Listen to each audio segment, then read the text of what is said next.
How the devil? Oh yeah. Oh, yeah. Yeah. Anyway, what have I got today? Oh, right. The guys from Knob Sound have kindly sent me, free of charge, I tell you, free, which is always very nice, this Douk Audio ST-01 Pro. It's the upgraded version of the ST-01. So what have they upgraded? I don't know. We'll have a look later on in the video. So keep watching. Really, I got a bite. Sci-fi indeed. I would never entertain such an item. Now, it really pisses me off when people say stupid stuff like that. Oh, why do you buy these Class D Chinese amps? Well, there's a couple of reasons really. Is that, well, let me give you an example. When I was first getting into hi-fi, didn't have much money, just started my first job, it wasn't paying much. And I bought an Amstrad tower system. It's not hi-fi, it's very lo-fi, okay? And it's a pile of rubbish. It's something that probably people in the UK are more familiar with, Amstrad. Alan Sugar, you little... Get you. Piss off.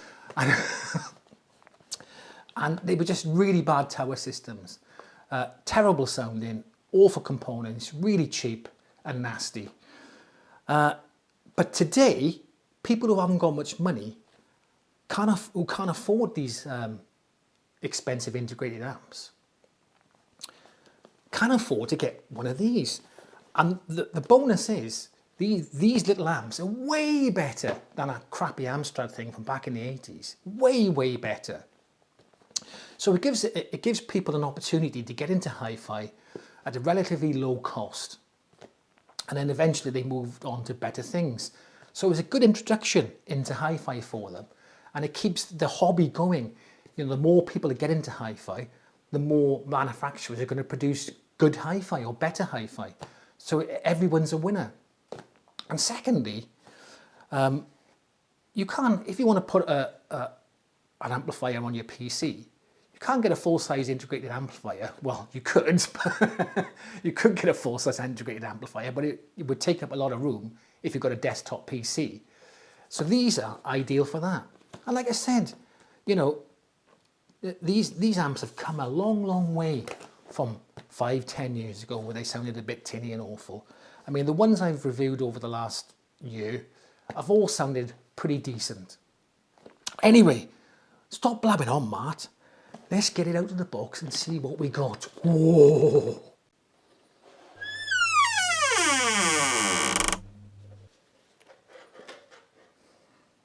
So what have we got? We got a warranty. We got some instructions. So there's the instructions there. Nice little booklet. There we are. Got the PC cable here to connect the PC. Optical cable. You got a little remote. It's worth mentioning the remote. It's a standard basic remote. It's quite light. It takes 2 AAA batteries, which are not supplied, by the way. What? Okay, you got a couple of buttons that don't function with this amp. They must be for another amp, possibly. You got M1, M2, M3. They do nothing. And these number buttons here do diddly squat. Okay, you got a standby button on off. You got your select button here. If you can see that on there, you can select through your RCA, your optical, all your inputs here. At the top, you got your Bluetooth and USB, and you've got your volume there then, okay, up and down, and play and pause, and that's pretty much play and pause you can use for your USB, and I think your Bluetooth as well, and skip to the next track. It's also worth saying that if you want to play your USB through this, don't lose the remote, because you can't go through the tracks unless you've got this remote. There's no way on the amp to move through the tracks. If you want to skip a track, you need the remote. So don't lose it. Okay. You got your mute here. Oh, sorry, I just muted myself then. And also another thing, like, you know, saying about the volume of this, the max volume isn't exceptionally loud with the power supply I've got. But in saying that, it does go up to about 85 dB, which I measured it. And 85 dB for most people is loud enough. But if you want to have a raving party, then maybe it's not for you. So bear that in mind. Okay. Got the power supply, power lead, the power brick. I think it's a 24 volt, this one. Yeah, 24 volt, 1.8 amp. Now this says you get around 100 watt per channel with this into 4 ohms. So into 8 ohms, you're probably going to get somewhere around 50 to 60 watts per channel, which is plenty, I think. Anyway, we'll have a listen to it later to see if I'm right. I could be wrong, but I doubt it. Never wrong. Never! You've got the Bluetooth aerial there. Right. You've got the valves here. Now, you can change these valves for different ones if you want to. It's like op-amp swapping. You can valve swap, I suppose. You can do that. I'll pop them in a sec. And you've got the amp itself. Let's move that box out of the way, see what we got. Oh. Come on, bag, get off. Woo! Well, there you go. Look at that. So, on the front, you've got a VU meter. There we go. You've got all your inputs here. I think it turns on and off using that there. Bass and treble. There's no clicky bit in the middle. I always like a little bit of a, where you know they've got that central little notch where you know you're exactly spot on. I mean, you can see it with your eyes, but it would be nice to have that little notch there. Gives it a bit more of a premium feel. Oh, the volume's got notches. On the back, whoosh, okay, you got your Bluetooth aerial connection there. You've got a USB, so you can put your USB stick in there and play your music. You got your RCA in, your coaxial, optical, PC USB, your speaker inputs, and your line out, so you can connect it to a subwoofer or one other amplifier or something to that effect. And you've got your DC in here. So you may well ask, well, what's different with this to the original ST-01? Well, I'll tell you. Okay. So the first thing is, boop. Okay, you've got your USB. Shut up. What was that then going off over there? You've got a USB, which so you can put a USB drive, sorry. The ST-01, the original one, didn't have that on it. Now, you can play MP3, WAV, WMA, FLAC, and APE. I've never heard of APE. APE. And the maximum capacity of your flash drive is 64 gigabytes. The only issue I can see with that, there's no screen on there to see if you've got a lot of albums on there, a lot of albums or whatever, or tracks. How are you going to see what track you're on or what album you're playing? So that case, you just have to play probably right from the beginning. So that's the only issue I can see there. Secondly, this one has nice gold trim around the valves and around the VU meter. So it does make it look a bit more premium, and it is a nice looking and it feels well made unit. I think it does kind of make it look a bit more classy. Now, what's the third thing they've done?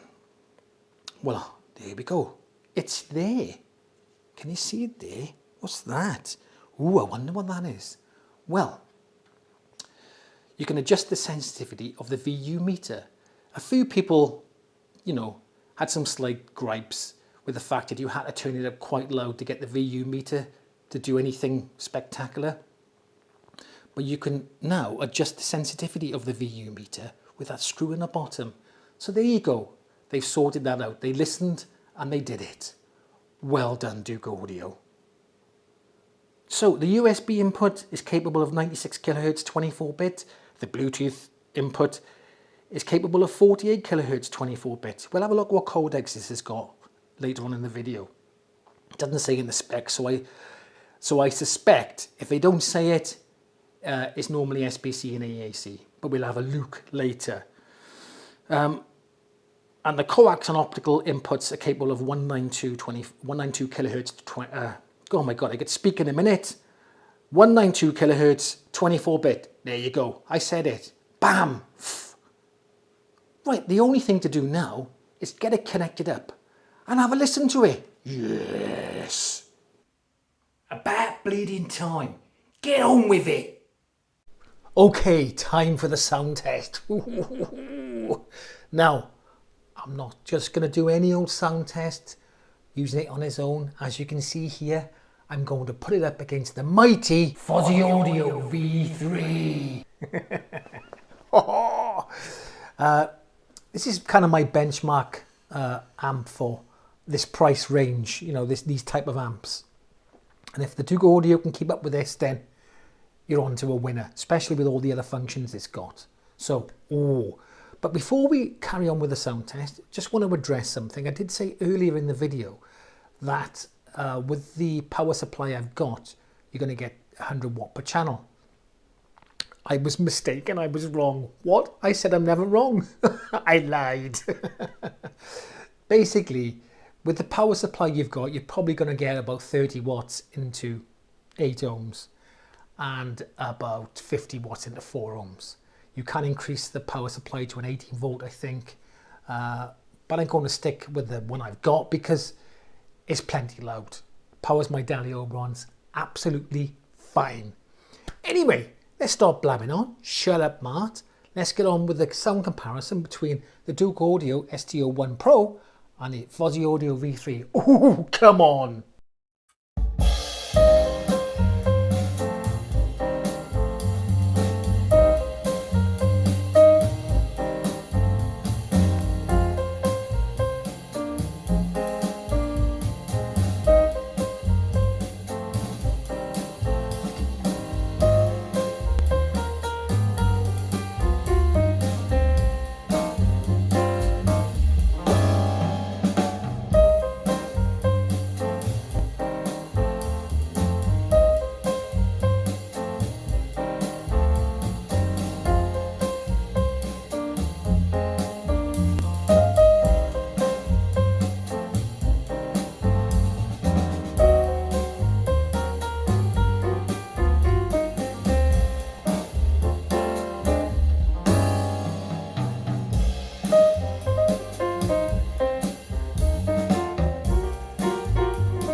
So, ooh, what do you think?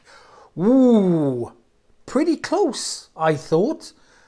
I know you're going to hear it over YouTube, but I've heard it firsthand. Okay, if I had to choose a winner between the two, and it was a gun to my head, I go, shoot me. No, I'd probably choose the Fozzy Audio V3. But not by much. Not by much at all. It was very close. I really had to lean in to compare the two. I was like, oh. I think the Fozzy Audio V3 handled the bass a bit better, controlled it a bit better, a bit tighter, a bit smoother, just a slightly nicer bass. But again, if I was blindfolded, leaning back, you know, and not critical listening, it'd be hard to tell the difference between the two of them. But I do think the V3 was very slightly, by a gnat's pube, better. Anyway, so there you go. The Douk Audio ST-01 Pro, in my opinion, is recommended. It's pretty good. And also, considering it's a tube amp as well, and a lot of people say tube amps don't sound as good as, you know, non-tube amps, if that's the word, okay? But I thought this sounded very good. Looks lovely. Doesn't look very nice, okay? Yeah, and sounds good. You can't go wrong with it, really. The Bluetooth is, almost forgot to say, the Bluetooth, sorry, what? The Bluetooth is only SBC. And that's a little bit disappointing because in this day and age now, you should be getting at least aptX HD at the minimum. I mean, SBC is getting them on a bit now, so, you know, I think that, but, you know, in saying that, the Bluetooth sounded okay, pretty stable, no dropouts or anything like that, good range on it, so no problems there. Just would have been happier if it was aptX HD or above. Anyway, so there you go. Okay, that's come to the end of the video. If you haven't subscribed yet, what's wrong with you? Get and subscribe. Come on, sort it out. You can always unsubscribe. You can what? You can do what? What can you do? Unsubscribe. That's what I said. Yeah. What and what? And you can always unsubscribe later on. Okay, if you think I'm a dick. Anyway, I'll catch you in the next video.